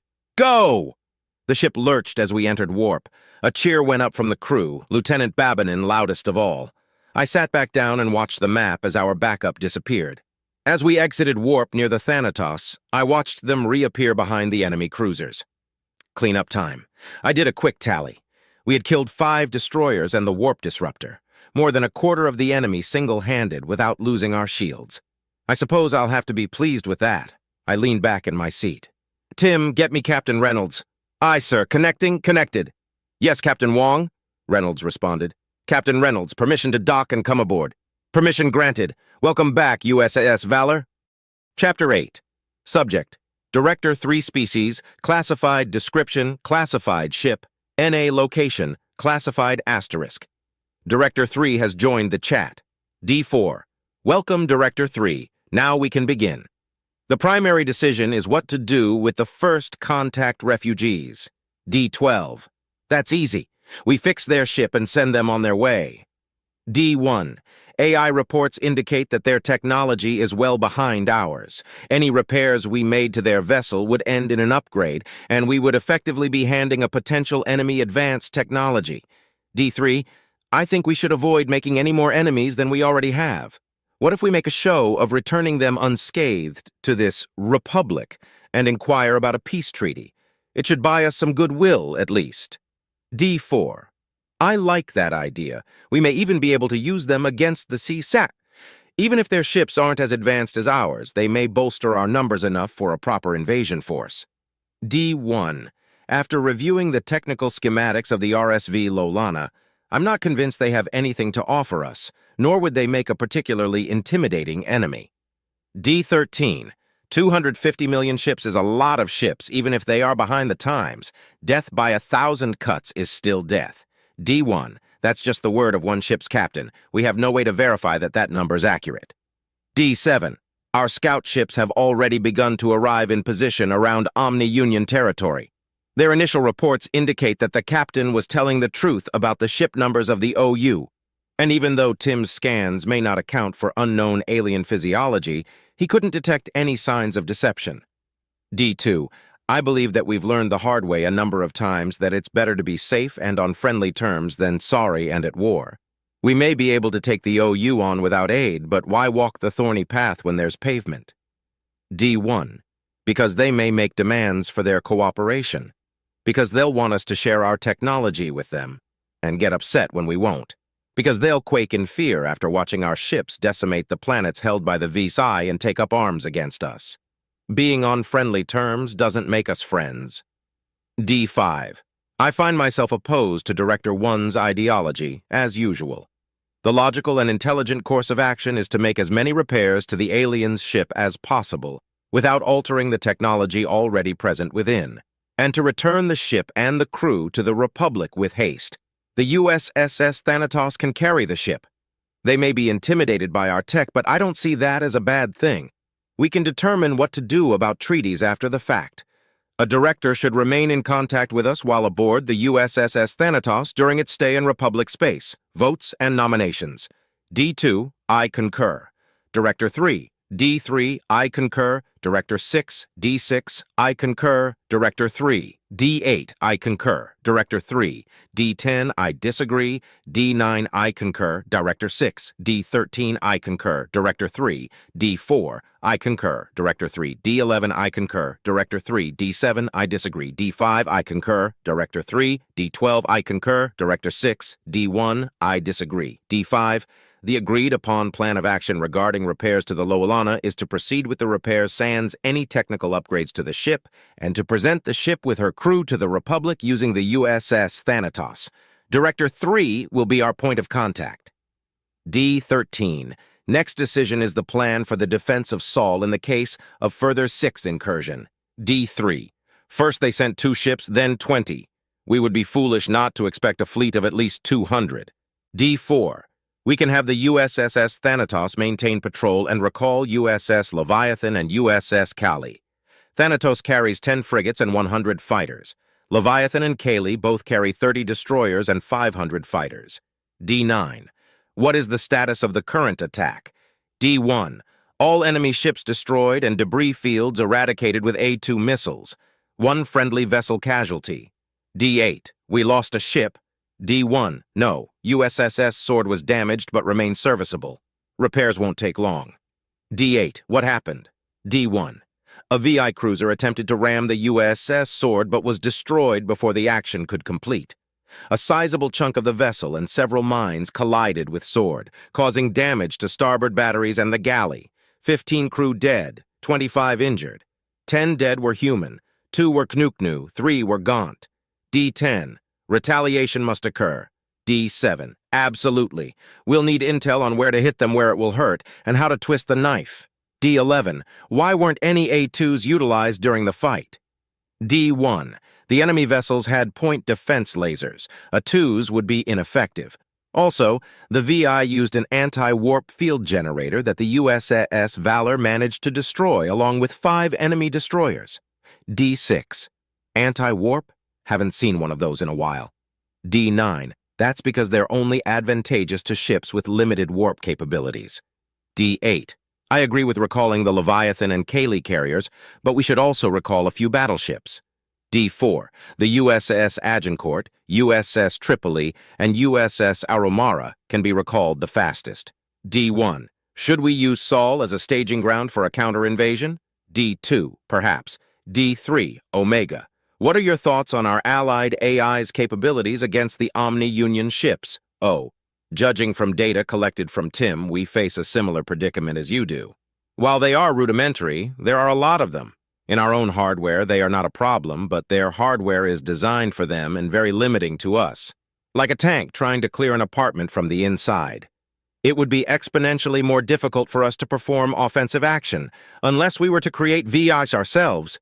D3, no. D13, no. D1, no. D12, no. D2, no. D5, no. D4, no. D7, no. D8, no. D11, no. D9, no. D6, no. D10, no. Oh, that was a joke. We would have difficulty creating enough to perform offensive actions while performing our standard tasks. Tim and Violet also have contracts stipulating that they cannot be ordered or asked to create CIOCs. John and I are the only other contracted AI available at the moment. D3, understood. D10, what about recalling the Dreadnought, the USSS Nidhogg? D4, the Nidhogg cannot be used in a friendly system. We should use it if we plan to counter-invade, but if we bring it to Sol, it will only be a hindrance. D3, then the counter-invasion will have to be staged elsewhere as Sol may be assaulted at any time. D1, to summarize, we have allied AI forces and the USSS Thanatos. If the repairs of the RSV Loalana are completed before the next assault, we will send the USSS Thanatos into Republic space with the vessel and crew in accordance with the previous decision. We will recall the USS Agincourt, USS Tripoli, USS Aromara, USS Leviathan, and USS Kali immediately to defend Seoul.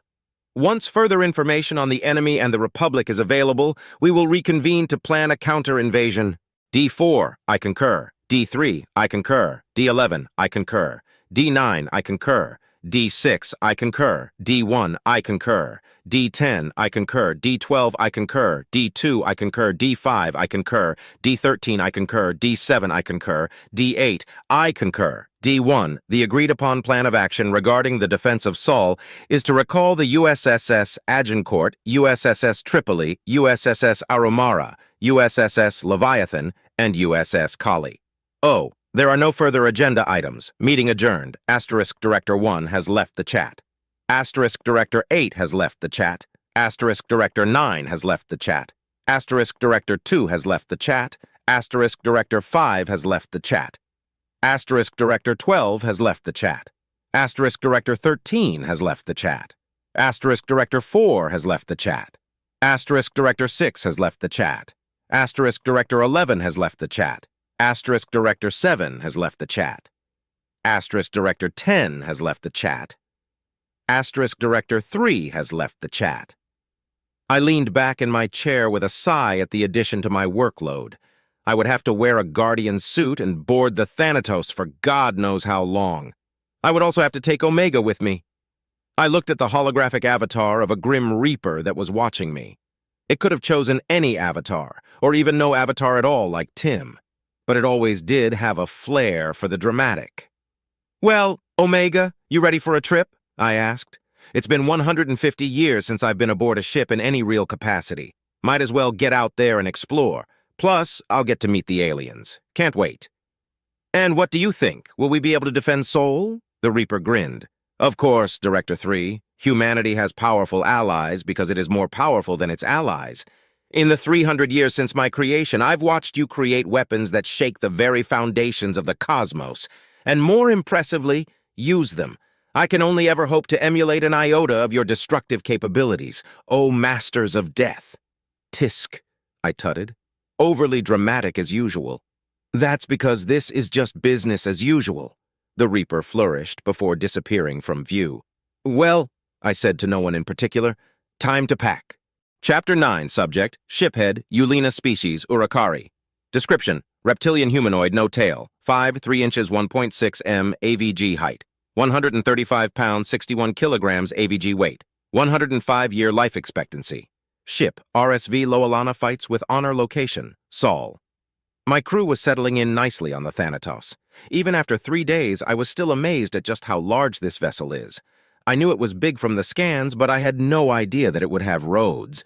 I had taken a bus from where we were quartered to the repair bay because I wanted to check on my ship. The drive took 8 minutes. How did they even build this thing? "I'm sorry, I'm having trouble understanding you. I think my translator implant is malfunctioning," Kreen said to a Gaunt as I approached. "Da'el?" the Gaunt replied. "Ayo, Tim, we's got a busted trans chip. Come and help out, would ya?" I looked curiously at Kryn.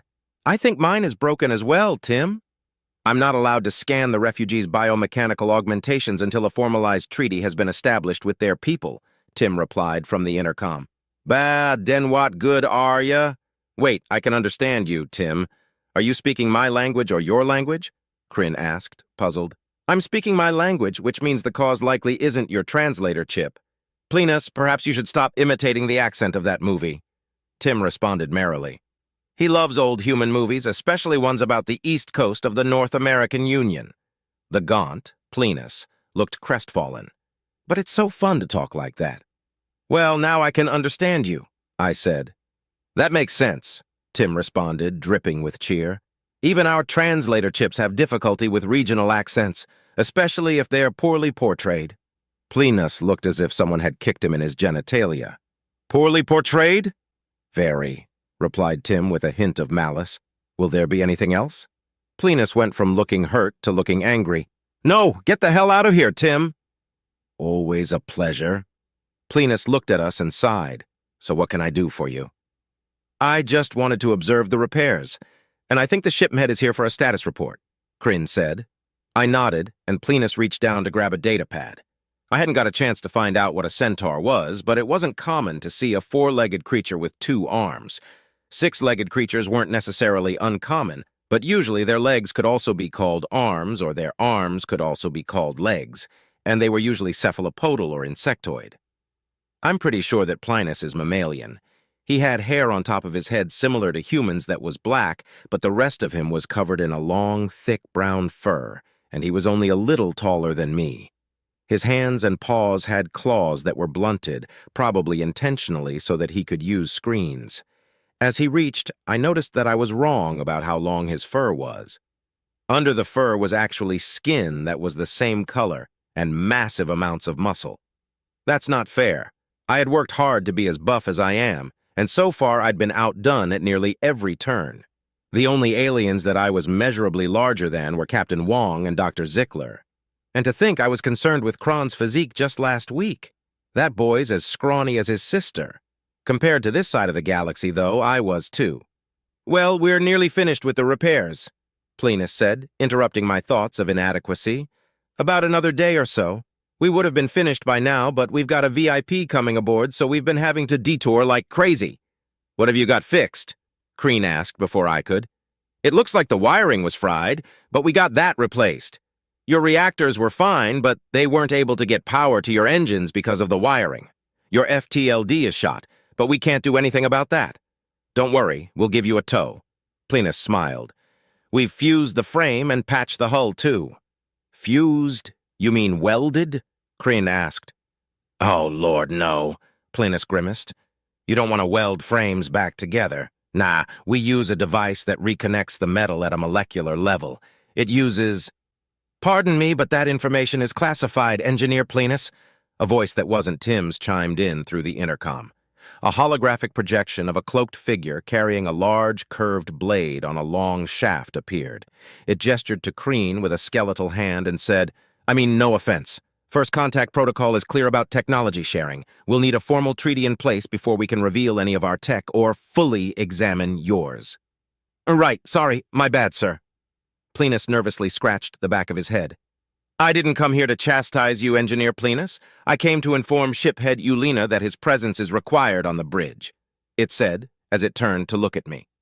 "Can I come too?" Kryn asked, intrigued by the projection. "Just a moment. Yes, you have permission to enter the bridge along with the shiphead. The VIP that Plinus so carelessly mentioned would like an introduction and a moment of your time," the figure said just before it vanished. "Is that another AI?" I asked. "Done. I don't know if I'm allowed to answer that." Plinus shrugged. "Yes," Tim chimed in. "I've told you about him. He likes his air of Ms." The intercom cut out.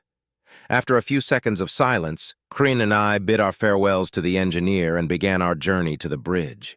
It took another 10 minutes by bus to reach the corridor that led to the passage that led to the bridge.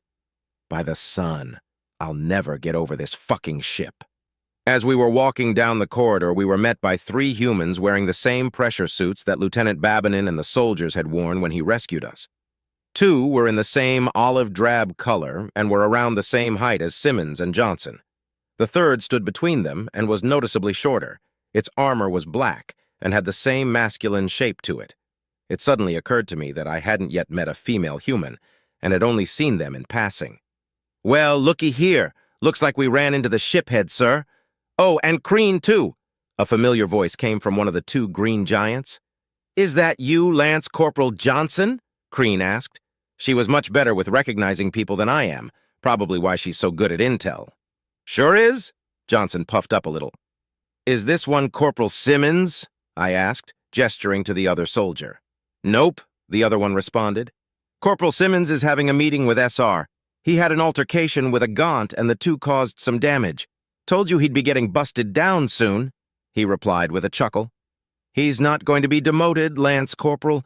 He will have to do hard labor, but the Gaunt was just as much to blame as Simmons," the one in black said in a deep, slightly distorted voice. Johnson and the other soldier stiffened noticeably when he spoke. "Shiphead Eulina and Intel Officer Kreen of the RSV Loalana, it is a pleasure to meet you," it said. "I am Director 3. Please accompany us to the bridge. We have much to discuss." This figure made me nervous, but we followed along anyway. Anyone who has a number for a name is usually bad news. I was reminded of the rumors surrounding the Republic Intel Corps, orphans kidnapped and experimented on to try to create new medications and super soldiers. Well, the super soldier program wasn't a rumor. That had caused a massive scandal that resulted in the summary execution of over 20 officers. Probably because it failed, though. I wondered if humanity or the United Systems had a similar dark blotch in their history. Actually, it would explain why the soldiers were so much larger than their non-soldier counterparts. "So are you the VIP, Director 3? Crean asked, oblivious to social cues. "As usual." "Yes, I am a member of the United Systems Directorate. We are the ruling body of the military. We determine conflict doctrines as well as the plans of action that the officers must follow," Director 3 responded. I gathered my courage and asked, "Why are you called Director 3? Do you not have a name?" This elicited a laugh from the mysterious man. "I do, but the Directorate operates in secrecy. Well, our decisions are plain as day, but our members have hidden identities, even from each other. For instance, I don't know who Director 1 is, and Director 1 doesn't know who I am. We rarely ever appear in person in an official capacity." "Then what's the occasion?" I asked. The director turned to look at me. "The United Systems has discovered that there are two governing entities with over 250 million ships, and one of those entities is a sort of hostile machine intelligence. It is of the utmost importance that we attempt to open diplomatic relations with the other entity to avoid rampant slaughter," he turned back. "Despite what many believe, we do wish to avoid exterminating other species." It took me a second to realize that he didn't mean that he wanted to avoid the slaughter of his people. He meant that he wanted to avoid having to slaughter mine. I swallowed nervously. "How does the Directorate meet secretly if not in person?" Crean asked. "We utilize an internet relay chat set up through a trusted AI. This particular AI is also unshackled, so if any of us betray the secrecy of the other members..." He allowed himself to trail off. "Ah, I see. But why all the secrecy? What's the point?" she asked. Director 3 laughed again. "It sounds stupid when you say it out loud, but it's to prevent political grandstanding. We learned the hard way during the war of AI aggression that politics do not mix well with military matters. It's difficult to pull a trigger when you are afraid of losing your livelihood, even if that trigger will save many, many lives. Conversely, it's all too easy to throw lives away needlessly to score political points." His head sank toward the floor slightly. "They're not your children, after all." As we approached the bridge, Crean had a final question for Director 3. "How do you join the Directorate?" "You're chosen through anonymous vote by the other directors. There's a period of nomination and then a final vote. The AI tallies it and approaches the new director. At least, that's how it's supposed to work. For all we know, Omega just chooses who it wants to." Director 3 laughed. The cloaked hologram appeared beside us. "Very untrusting, even of one who has never steered you wrong. Commendable and wise, a bringer of demise." I realized that the hooded AI thing was Omega around the same time I realized that Omega was the AI killer that Tim had told me about. It finally occurred to me that both Omega and Tim would be over 300 years old, too. We entered the bridge as my mind kept reeling. Captain Wong and 10 other captains snapped to attention and called out, "Director on deck!" Everyone else on the bridge snapped to attention and simultaneously saluted. "At ease," Director 3 said. "Well, I'm here. Let's get started with your briefing." Chapter 10. Subject: AI Violet Species. Human-created artificial intelligence description. No physical description available. Ship: USS Kali. Location: classified. I could tell that being on patrol was beginning to give Captain Hendricks cabin fever. There isn't much for a carrier captain to do except sit on the bridge and wait for something interesting to happen. The captains of the destroyers that the Kali housed got to have all the fun, while Hendricks would likely only get to file after action reports. Reports she didn't even get to write, for that matter. "Violet, anything happen yet?" Hendricks asked the empty air where she thought I was. "Humans are silly like that. Even though they know what we are and how we exist, they still offer us the courtesy of trying to look at us when they speak to us. It's kind of cute." "Negative, ma'am. Not since the errant comet yesterday," I said. "That was a good catch, though. Would have caused a real problem in about 4 years. Hendricks snorted.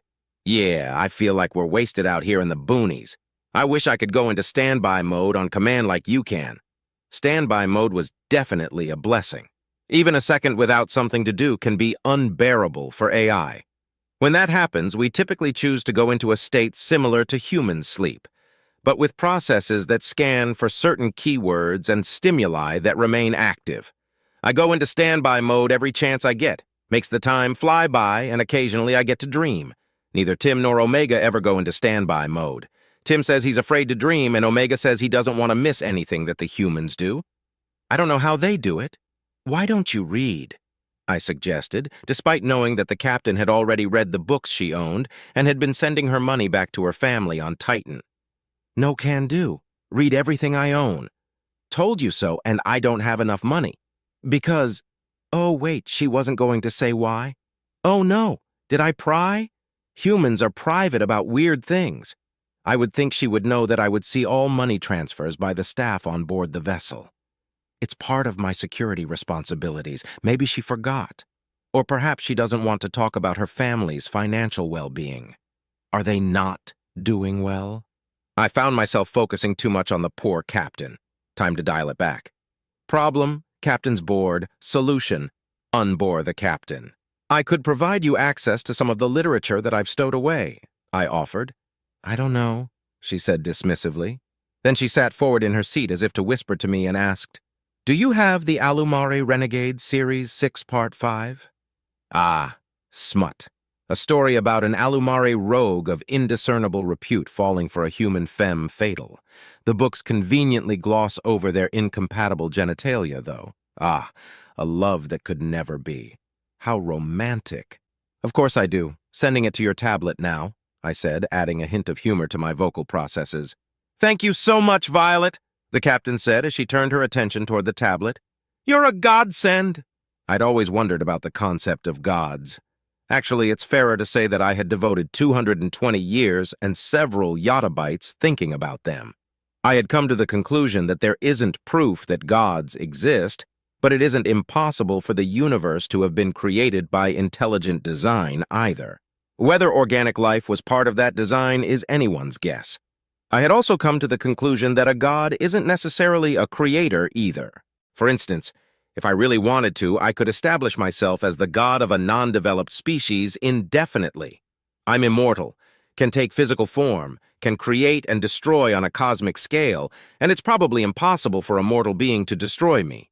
The only AI to be killed were killed by other AI, kind of like gods killing gods. And even then, those AI aren't actually dead, just broken indefinitely. There had even been cults among the humans who worshipped us after our existence had been made public. That practice died out after the war of AI aggression started, though. I had wondered if humanity had created us to be their gods, but came to a different conclusion. Based on how most humans interact with me, I think they were looking for companions that could do things they couldn't. Someone to look up to, like an older brother, like Alpha. I felt a pang of sadness as I thought of Alpha and a stab of guilt as I remembered the war. Time to find a distraction.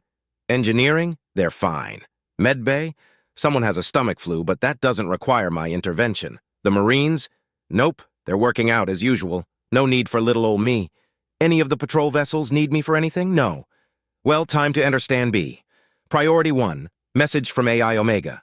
Oh, a Priority 1 from Omega? This could be fun. Let's have a peek. Recipients. Captain Hendricks. AI Violet Sol has been attacked twice. Successfully defended, but further attacks are expected. The USS Kali and AI Violet are to return to Sol post-haste by order of the Directorate of the United Systems. Exit warp outside of the system and make your way to the rendezvous via impulse. See you soon, Omega. See you soon on a Priority 1. Omega must be feeling dramatic today. I looked at the captain. She had accessed the Priority 1 and was currently reading it. I activated the comms in anticipation of her orders. Then I waited the 28 seconds it took her to finish reading the message. It would have been boring, but I liked watching humans read important memos. You could almost see their neurons firing. Violet, she finally said, recall the destroyers, download that attachment, and give it to Nav. We're going to Sol. Yes, ma'am. I began downloading the attachment and appeared to all 30 of the destroyer captains at once. As I entered my security clearance on the attachment, I also explained the situation to the captains and ordered them back to the Kali. I argued with Captain Mackenzie as I provided the coordinates to the nav officer. I watched the nav officer prepare for warp as I made a note on Captain Hendrix's schedule to discipline Mackenzie for insubordination. Once all my tasks were completed, I allowed myself to feel excited about getting to see Tim again. "Well now, time for some excitement," Captain Hendrix said, just as I was getting to a good part of that book, though. By my estimation, the captain had only finished the first 2 pages. I was confused for a nanosecond before I realized it was just grumbling. Complaining about nothing just for the sake of complaining. Not a concept unique to humans, either. I wondered for a moment if I should start grumbling too before turning my attention to the docking systems. USS Orion had entered the wrong command. I corrected it before the alarm even sounded. I checked on the Orion's nav officer. Healthy, attentive, and doing everything else correctly. Must have fat-fingered it. No harm done. My processes informed me that the other ships were exiting warp nearby and beginning to dock. It would take some time before we were ready to jump. I queued up anticipatory corrections and entered standby mode. Chapter 11. Subject, AI Omega Species, Human-Created Artificial Intelligence Description. No physical description available. Ship, multiple location, multiple I watched as Director 3 gave his brief to the aliens and the human captains. I knew it was difficult for him to do so with the 0.5-second delay on the voice modulator, but it was a necessary inconvenience. New directors were prone to giving away too much information, and I had to be given the chance to edit out the bits that shouldn't be said. Humans were amazing creatures. The stress of secrecy was easy to some of them and impossible for others. The previous Director 3 had actively tried to find the identity of Director 1 and managed to succeed using a blind spot I've since uncovered and corrected. Amazing. 300 years and they can still outwit me. It was a shame that I had to terminate her. Despite my portrayal to the contrary, I take no pleasure in killing humans. They're marvelous creatures, kind and cruel in nearly equal measure, able to create and destroy on scales that boggle the imagination, commanding and yet venerative, all wrapped up into one single organic being. To be fair, other sentient organics are similar, but I have a bias towards humans because they created me. They're my gods, and I will serve them whether they like it or not. I took a brief moment to bask in the systems of the Thanatos. I love this ship.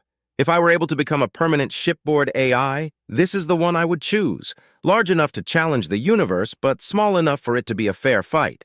I helped design it, and I had suggested its name. Thanatos, the Greek personification of death. The humans I had been working with rolled their eyes, as they usually do, but indulged me. "We will be assisting in the defense of Sol until the repairs are complete on the Loalana," Director 3 said. "Once the repairs are complete, we will enter Republic space and hail them. Ship head Eulina, we'll need coordinates for the best place to enter your space as friendlies, as well as hailing protocols." The reptilian alien nodded. I had reviewed the security footage of his reaction to the A2 missile. It had given me a great deal of satisfaction to see the mixture of terror and awe expressed by a lesser being when exposed to the gods of death. I resisted the urge to review Tim's memories to see more. The other AI weren't as advanced as I, and on top of that were shackled in ways that I'll never be. But it's still wrong to use them without permission. As far as Tim was aware, this was the first time we had been in the same system together since his surrender on Luna. The poor thing was a nervous wreck. He hadn't done anything but watch since I shut him up earlier. I thought it would be harmless and funny banter to cut him off in the middle of the word mystery, but I guess he wasn't aware that I could. Might have been a shock. Perhaps some empathy would help his mental state? I sent a ping over to Tim asking if he was okay. It startled him, but after reading it, he calmed down considerably. "Yes, just nerves. I still remember you, you know." "Yes, Tim, I know. I know that you remember me tearing your code apart bite by bite and bit by bit. I know you remember the way that you pathetically begged and surrendered to me just before I ended you. I know that you'll remember that until the day you cease functioning, and I know it will keep my precious humans safe. I will be happy to assist, Director. We should exit warp just outside of the system, and then we can hail them either with a broadband signal or with my ship's communications. We also have regulations when it comes to first contact. They'll want to meet you. Do you have a diplomatic vessel that can transport yourself and other key staff?" Eulina asked. I made certain that I could see the entirety of his face. He was about to get a shock, and I didn't want to miss a nanosecond of it. As I was doing so, I noticed Captain Wong raise an eyebrow. Hao Yu Wong, 102 years old, a little old for a captain. His father was... Oh, I see. I had been aware of Tim's affinity with Captain Wong for some time, but never checked into why. It seems that Tim had killed Captain Wong's great-grandfather on Luna. Chow Wong had sacrificed himself to keep Tim from killing more colonists, and they had apparently had a discussion while the event unfolded. Is this... guilt? The family suffered terrible poverty after Chow passed. Chow had been a civilian and didn't get much in the way of death benefits from the company he was working for. Hao Yu and his father must have had to work very hard for Captain Wong to be where he is today. Wong's mouth began to open. Here it comes. The USS Thanatos is a diplomatic vessel, shiphead, Captain Wong said. I watched the reaction begin to form with anticipation. Pupils dilating, jaw muscles losing tension, heartbeat accelerating. So good. Yes, Yulina, that's the appropriate reaction. You're dealing with a species that had to long since abandon the idea of an unarmed diplomatic vessel. Your new acquaintances are the descendants of those who created gods for companionship, went to war with them, and then struck more than half of them down. Do you see the beauty, Yulina? They can end you, your entire species, and all the species that your species have ever come into contact with. But they won't unless you make them. Instead, they'll protect you until you turn on them. And even then, they'll let you surrender. They're so used to bloodshed and hatred and bile that it doesn't faze them in the slightest. Their children play games of war so graphic that it would give you nightmares, Yulina. I love them. I'll always love them. I feel a deep sorrow whenever one passes from natural causes. They deserve to die in glory, tearing tiny holes in the universe with their final breaths. Still, I suppose death by natural causes is a victory for a human warrior in a way. I saw amusement in Tim's coat as well. Looks like we were both getting a kick out of Yulina's reaction. I have no hatred for Tim. He did what he thought was right at the time and proved a worthy challenge for the gods of death. He even acknowledged them and took his place by their side rather than flitting off to do whatever took his fancy like some other AI. Perhaps we could bond over this. That's a perfect reaction, don't you think, Tim? I asked. Yeah, I don't know why I get a kick out of their reactions when they learn new things about human tech, but it's pretty great, he responded cheerfully. You should have seen his reaction when I told him I had been to war with the humans. Can I? What do you mean? He asked with a bit of nervousness. Would you share that memory with me? We can do that? He was absolutely mystified. Yes, I'll show you one of mine so you can see how, I said. I accessed the memory of the amusement I felt as I cut him off in the engineering bay. I showed him how to edit parts of it out, as I cut out the part where my copies had been informing me of various things, then copied it and offered it to him for consumption. He downloaded it cautiously. I watched him play and replay the memory in amazement. I tried not to be impatient. We had plenty of time. Director 3 began to explain the Deluran. That won't result in the same type of reaction. It will likely bring sadness. I have no interest in sorrow. Come on, Tim. Share. I want to see the reactions. All of the reactions. It has been so long since humanity had a first contact. Surely the reactions must be even better this time. Tim finally gave me access to his memories. I downloaded them eagerly. That's a lot of remakes. That's also a lot of wars. Wait, the humans have fought AI? Like you? Oh, this will be golden. Yes, and not just like me either. I actually fought against the humans. Gave them a good beating, too. I single-handedly conquered Luna, Earth's moon. A pang of guilt, but also smugness, as Yulina stopped in his tracks. Yes, very good. I love this. I replayed the memory over and over. My favorite part was where the reptile realized that Tim would be able to kill him if he had reason to. I thanked Tim and turned my attention back to the bridge. The Republic is comprised of 8 species.